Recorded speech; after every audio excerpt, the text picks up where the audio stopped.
Think you know the truth about breast implants? Well, think again. In today's episode, we're busting the big myths from whether they're safe to whether they really need replacing every 10 years. Stick around. What you don't know might surprise you and could keep you from looking and feeling your best. Welcome to The Doc Dudes, your premier podcast for a behind-the-scenes look at the latest in aesthetic medicine. Hosted by the cosmetic surgeons at Graper Harper Cosmetic Surgery in Charlotte, North Carolina, The Doc Dudes brings you interviews with insightful guests, expert tips from experienced medical professionals, and lots of laughs along the way.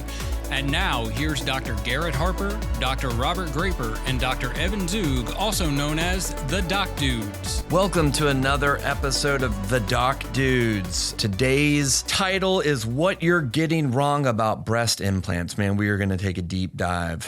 We're going to talk about all things breast implants. I am Dr. Garrett Harper, and I am joined today by Dr. Robert Graper and Evan Zug. Yeah, all board certified plastic surgeons. And so we are going to jump right into breast implants. We'll go over some of the myths, all that kind of stuff. I feel like every podcast we've ever recorded, sans maybe the facelift ones, we've talked about breast implants. So this is kind of a good opportunity to learn more about them. So I'm going to have Dr. Graper go over the history of breast implants.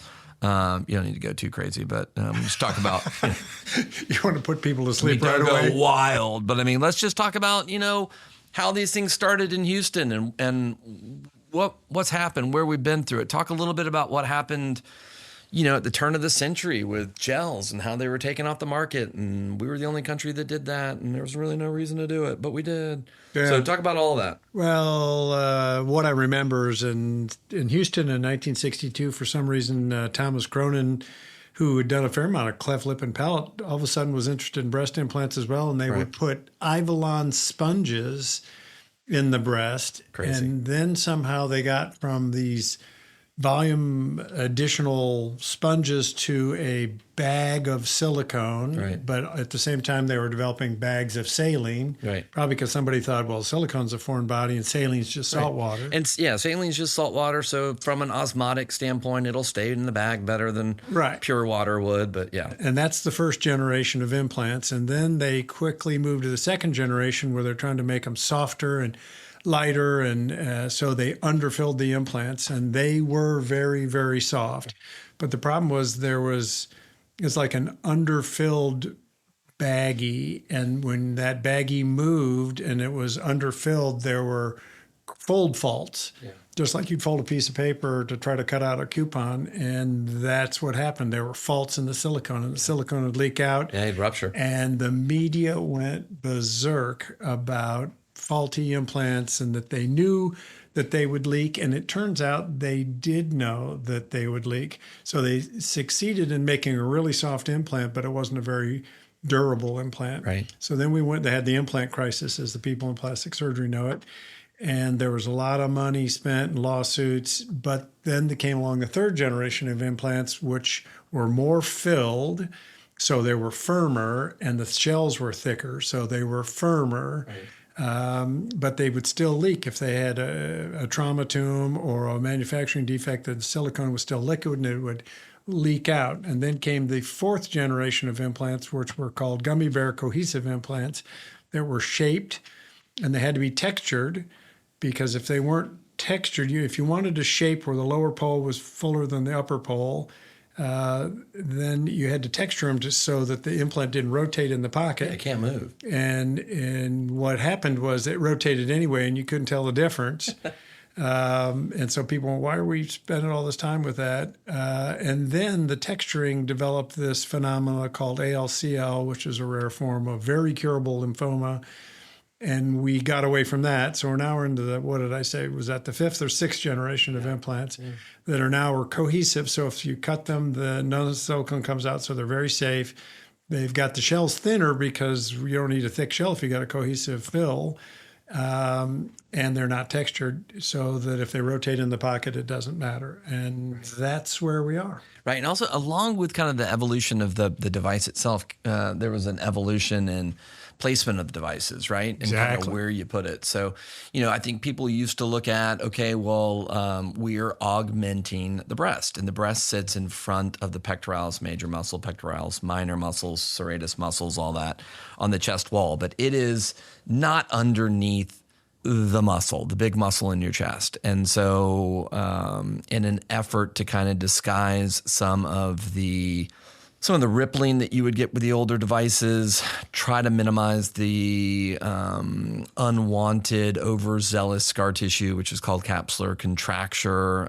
They started placing the devices below the muscle. And you really found when we only had saline devices, those did really bad above the muscle and did really bad. So a whole generation of plastic surgeons for 5 to 10 years were basically learning only how to put, saline devices underneath the muscle. So when the gel devices, when the textured shape devices came out, you'd had plastic surgeons putting them in that location for the last 15 years. I mean, out of necessity, out of really kind of effort not to have any complications and problems, which just brings you back to the OR. And some of it was just habit. They were used to putting them under the muscle. Right. And now they had a device that didn't need to be under the muscle. Right, the texture device. The shape texture device was not meant to go underneath the muscle.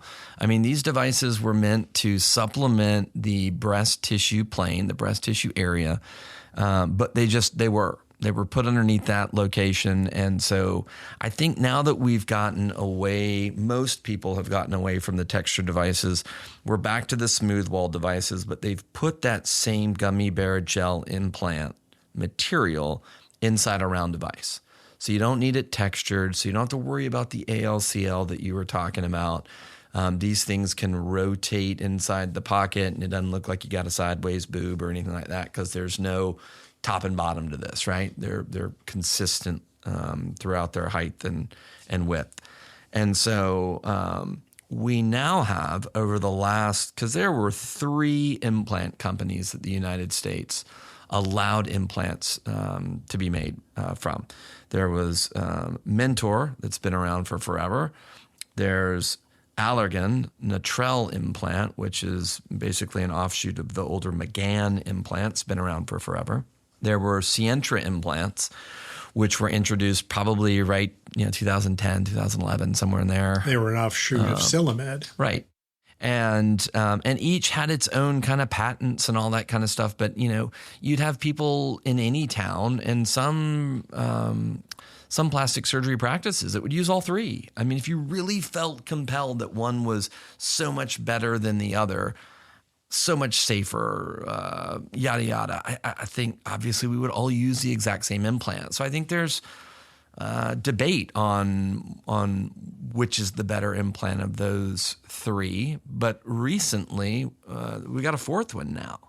So Evan, what's the newest implant that's come out? And we're all in the United States still kind of learning about it. It's been in other countries for decades and has tons of research, but obviously the FDA, because of that implant crisis that you talked about, 20-something years ago, really hard to get a device into our market. So when you do get a device into the market, by God, it's been studied and it's been safe. But talk a little bit about the Motiva device and how it's different than the other ones. Yeah, so these new Motiva implants, who were recently FDA approved, and that's a really difficult process, like you were saying. But now they are approved. They've been in use in multiple other countries in the U.S. and South America and are really well liked there. And these implants, I think, are a little bit different. I have not used them on a patient yet, so we're excited about that opportunity. But I think, when I feel these implants, they do feel softer and more natural feeling. And I think that is because of several reasons. I think maybe their silicone is a little bit different. Their gel is a little bit different. Maybe it's more cohesive, but it's not as firm as a more highly cohesive implant. It's softer. Right. So that's when you're working on this thing in like physics is called the G prime, right? Yep. And they do the same thing with fillers, right? With like Juvederm's product line that we use a ton of, they will have different thicknesses and consistencies to it. So they'll change that. And the idea, Dr. Graper's talked about it in other podcasts, and I think you have too, Evan, is you want a soft device that maintains its form. So that's the crux of the whole thing. So keep going. Sorry. Yeah. And I think the other thing that makes them different is their shell to gel interface is more of one. It's more of a one device rather than there you have your shell and then the gel on the inside.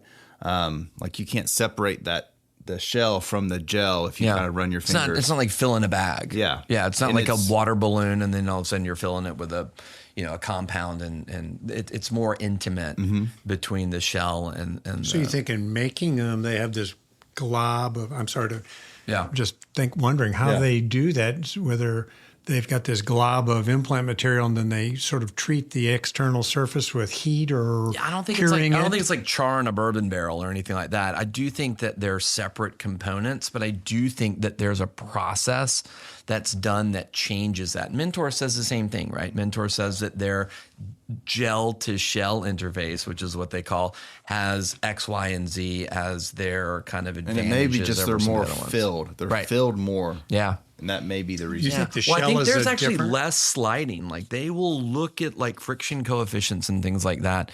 And I mean, the data is neat, but Dr. Graper, you and I have talked about for, a decade together in practice. It's like sometimes people invent new things to solve problems that aren't out there. You know what I mean? Like why go there? Where does it really make a difference? And if I'm choosing the right implant and choosing the right plane and, making the right decisions for the patients, does that coefficient of whatever really matter? And that's what we have to see, because there's stuff that's in a laboratory makes sense, and then there's stuff that like in the human body makes sense. Yeah, right? Patients want an implant that's not going to ripple. Right. It's gonna have a good longevity, so you're not going to develop capsular contracture, and it's something that looks and feels natural. Right. And so that's what they want. So let that jump us right into what are our strategies as a practice? What should all plastic surgeons' strategies be to minimize complications from an implant? And so, there's debate from my standpoint. I'll take this portion of it. The debate between putting implants above or below the muscle, right? And I think that because the complication rates are so low now with all of capsular contractures, infections, rippling, those types of things, I just think that, like I have seen in my practice, 5 years ago, 95% of all my implants would have been underneath the muscle. And now 95% are above the muscle. And I think that there are some patients that will do better with the device below their muscle. But I think that the muscle in a large majority of patients can give you a less natural result. And so I especially think that's the case with these newer devices, this new generation of devices that are overfilled gels that may or may not have this new kind of gel shell interface, but maintain their upper pole fullness when you're standing upright, because no longer is it that honey molasses consistency that goes to the bottom of the bag. Because at that point, the gel and the shell were two separate components. And so it would come all the way to the bottom and you'd lose that volume in your upper pole. Certainly if you're bending over or picking something up or anything like that, you're going to see a major loss in volume in those areas. And the newer devices don't do that. The Motiva device, I think what's neat from what their salesmanship is right now is they talk about making an effort from a physics standpoint of like trying to have the least reaction that the human body will have to the outer shell. And they found that that's with this 4 nanometer kind of micro silk texturing that they have. Because when you fill the device, it's not smooth. It's not the rough texture that needed to be to really hold a shaped device in play. Because of the 3 devices that were textured, the Allergan texturing was the strongest, was the most aggressive, but also had the least malrotation, right? So it's one of these things where...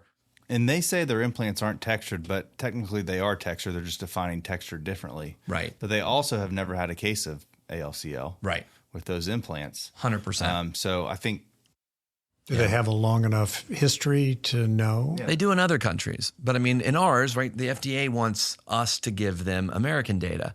So they're working on 4 or 5 years of data right now instead of 15, 20 years like they have in other countries. But so from a placement standpoint, right, when we talked about our strategies of trying to minimize complications, I think there's, if you are choosing the right device in a patient, not just putting some huge device in a small chest, which is going to be fraught with complications no matter where you put it. I personally think that like an above the muscle position is a really safe, beautiful place to place an implant. What are some other things that we're doing to try to minimize complications in patients? And I mean like incision site, antibiotics, funnels, those types of things. Well, so nipple shields. In my career, it's been a long time, and we put incisions under the breast, around the nipple, under the armpit. We put them mostly under the muscle because we thought that scar tissue that made a firm breast was better. It was less likely to happen under the muscle, and the data didn't support really anything conclusively until they were able to not even culture DNA sequence bacteria out of the fluid around the implant, and that told us that there were bacteria causing the capsular contracture, even though they didn't grow because they were too fastidious.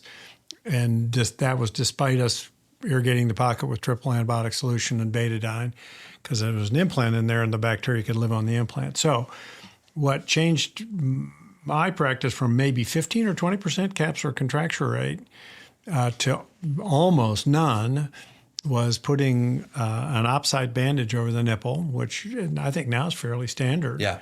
Nipple shields. That prevent the bacteria from getting onto the operative field, and then putting the implant into the incision with a funnel so the implant never touches the skin, which, now retrospectively seems like a duh moment. Right.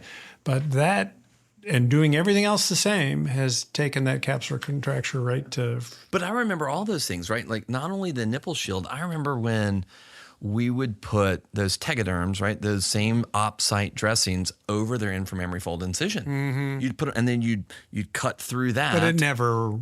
Right. Or you had sealants. I mean, I don't know if you remember, there were like little sealants that you would put over the skin that would, and you're like, why not just not have the implant touch the skin on its way in?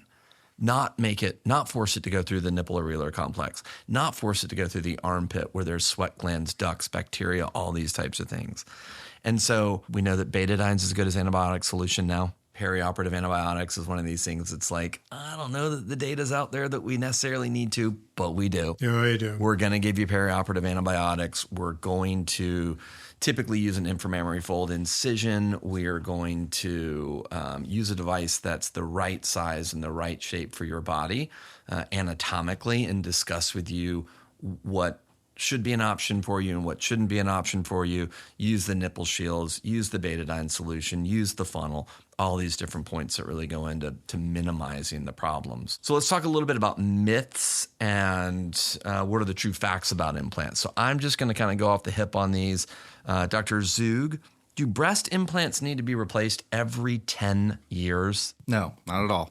Depends on the implant. I mean, patients can have implants for up to 30 years. I mean, I think patients hear that because I think plastic surgeons may want to have another operation out of them. Yeah. Yeah. Yeah. But I don't think it's necessary at all. I know when they used to do the data, right, it was kind of analogous to the way I looked at how people used to say that you were a high-risk pregnancy if you were 35 years old and you're pregnant, right? Because they looked at, when they used to do amniocentesis, they used to look at like, well, what's the rate of a complication, a fetal death, a problem from the procedure of an amniocentesis, where they would be sticking a needle inside the uterus, withdrawing fluid to see if a baby was Down syndrome, right? And so that was 1 in 200.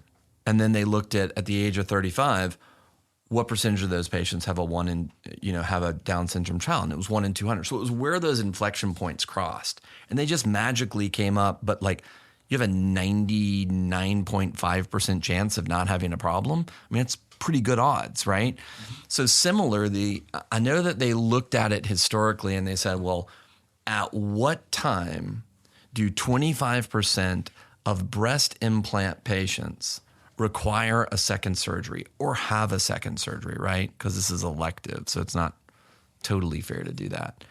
And that was around the 10-year mark. These are older devices. These were devices that were placed through any number of incisions. These were salines, gels, combination of all of those. We know gels last longer than salines. And it was all comers.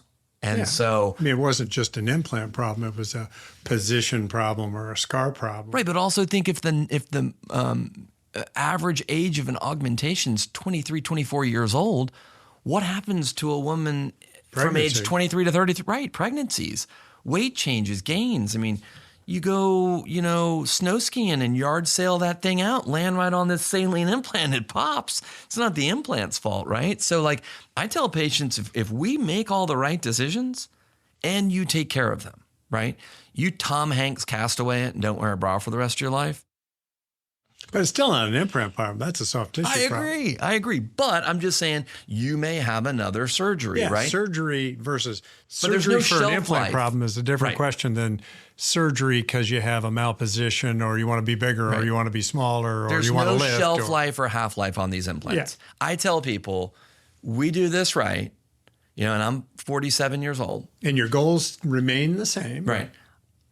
We're going to be fist bumping each other in the old folks home, right? You take these things all the way there. You'll have all the hot sauces, all the yellow cake you can eat, right? What is the most common reason, Dr. Zug, Dr. Harper, for reoperation in breast augmentation in the first 10 years? Oh, that's a good question.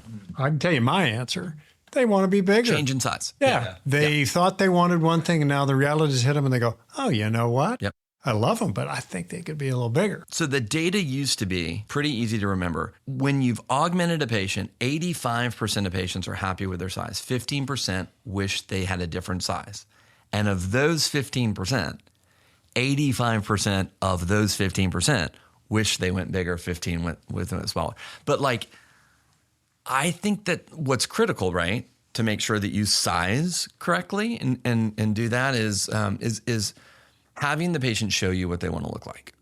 And I don't like before and afters because you're going to read below, oh, this patient got a ultra high implant from Mexico or whatever. It's like, I don't want you to read. I just want to know what you think is beautiful. And then it's my job to try to create that. It's an art project back there to try to make it as close to that as humanly possible. And so I ask for pictures. So somebody comes in and they're an A cup, and they bring in this picture of a double D. Yeah, it's not going to happen. Okay. So, in the past, people come in and say, what do you want to be? And okay, we'll try to make you that. They never come in and say, I want to be, well, occasionally they do say, I just want to be as pretty as I can be, and I don't really care what size it is. If you were trying to make that breast, how would you do it in terms of percentage of the final breast that was implant versus natural tissue? I don't know of a percentage. I know of a look and I know of a feel, and I know those things are all super important. I think where I would answer this question is I would tell you, I'm a biodimensional guy. So I believe in the golden rule of psi. I believe in all the golden ratios and all those things that are beautiful, right? So I look at a breast and I know that I'm going to measure their base width, which is the width of their breast kind of foundation.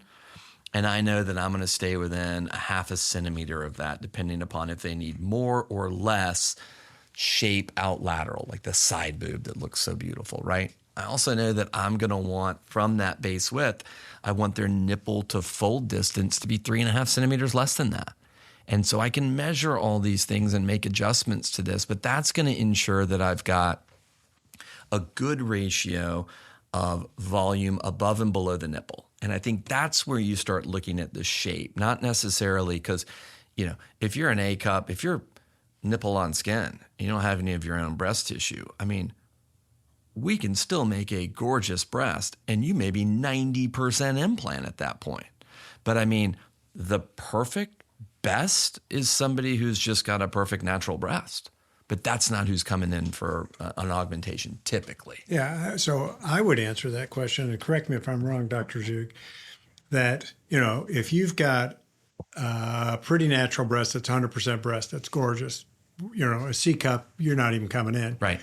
Now, you say, I want to be a C cup and you're an A cup, and your final breast volume is 90% implant. Right. Guess what? It's going to look and feel like an implant because 100%. it is an implant. That's right.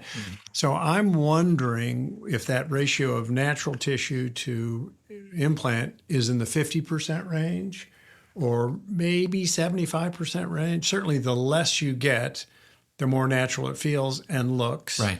But you may or may not be able to get your size goals if you do that. So you got to balance their anatomy, their goals with naturalness and how important that is. Some people come in and say, I just want big. They're really round and look fake. That's fine with me. I like that. And you got to kind of, so y'all talk about that. Tell me what you think. I've never really thought of it like that, the percentage of breast to implant, but it makes a lot of sense and something that, I use a lot of different things to decide what type of implant to use for a patient and what size, and based off, I basically what I tell them is I want to have a breast for you that fits your body frame and it's youthful and pretty. Yeah. And then we go into more detail from there, but use all the different measurements to determine what's the best implant for that patient. And I think most importantly is what the patient wants and what they think is pretty. But yeah, the more implant to less breast tissue ratio, you're probably not going to be as happy with that. It's probably not going to. Just depends on your goals. Right? Yeah, it just depends what you want. Yeah, so Garrett is a biodimensional guy, and that makes a lot of sense to me. But we weren't trained that way. We were trained just pure volume. Yeah. And what size do you want to be? And the bigger it is, the faker it is. Yeah. But it did depend on their thorax size, their current breast size, where the nipple was. Yeah. But the implants come in so many different shapes. Sometimes I tell people, and this blows their mind. It blows surgeons' minds sometimes when I'm teaching them I can make your breast look smaller, right? If you've got implants right now, I sometimes can make you look smaller with a larger volume implant because it's not the volume, it's how the volume is distributed within the implant.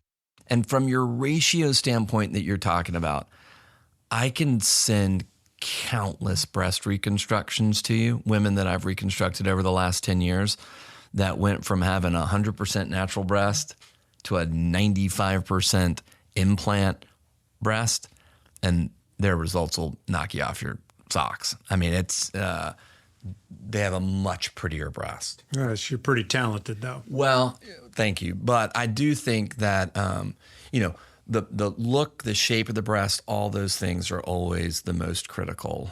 And there was a great breast surgeon in France that I trained under, Natalie Bricou, and she also used to, when she was talking about incisions and if you need to add lifts and things like that to it, she always said, because everybody wants to minimize their incisions, right? And she would always say, never sacrifice shape for incision length, right?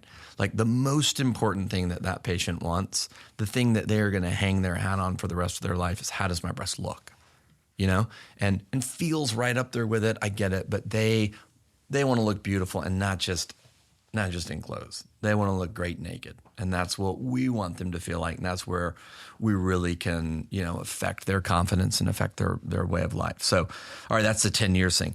Do implants always look unnatural and fake? Dr. Graper.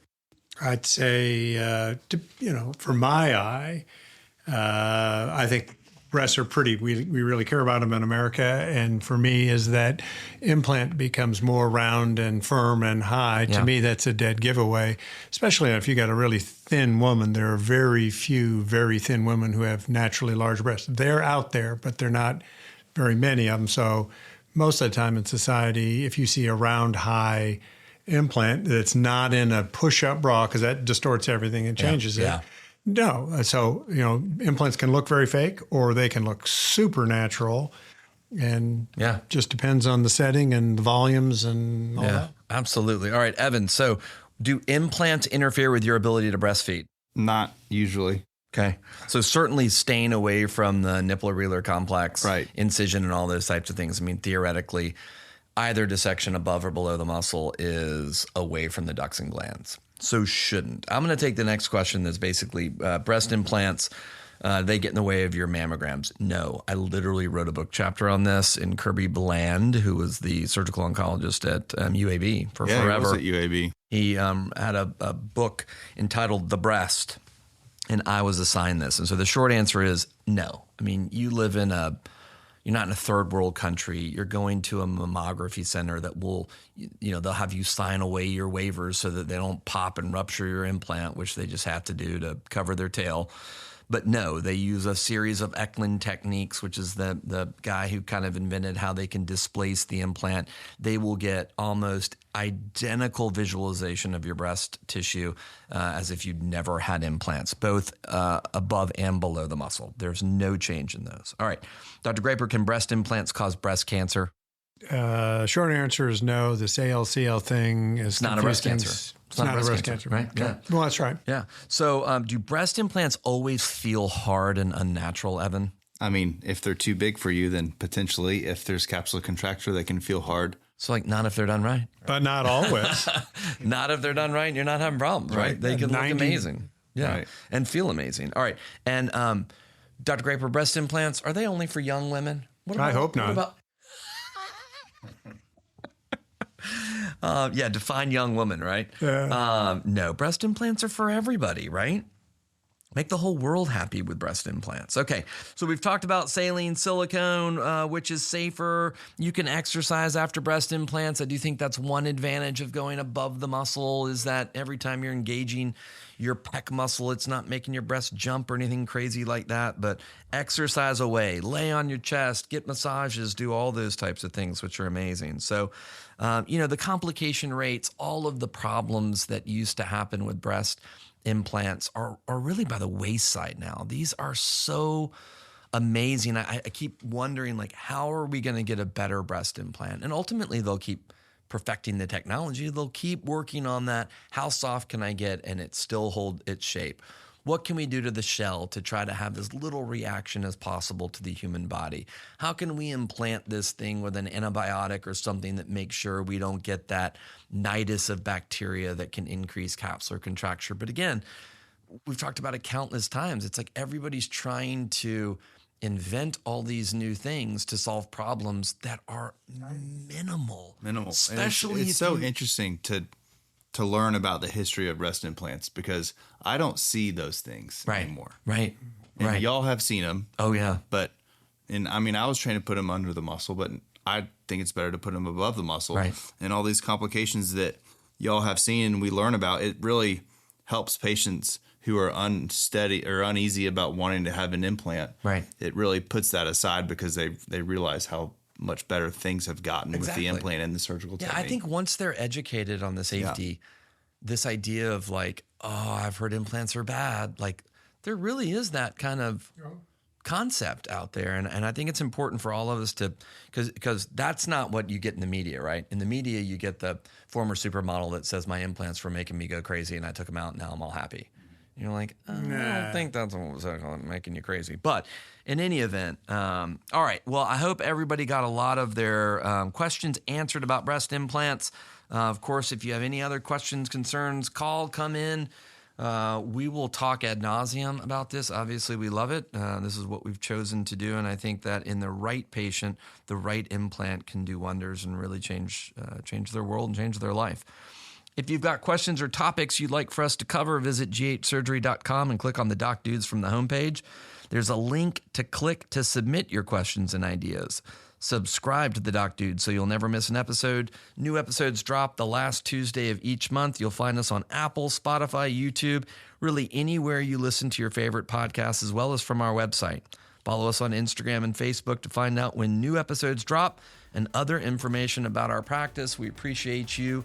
And, tell your friends about us. This is a fun podcast about plastic surgery. What's not to love about this, right? Yeah. So until next time, this is the Doc Dudes. I am Dr. Garrett Harper, joined with Evan Zug and Robert Graper. There you go. Thanks, guys. Bye.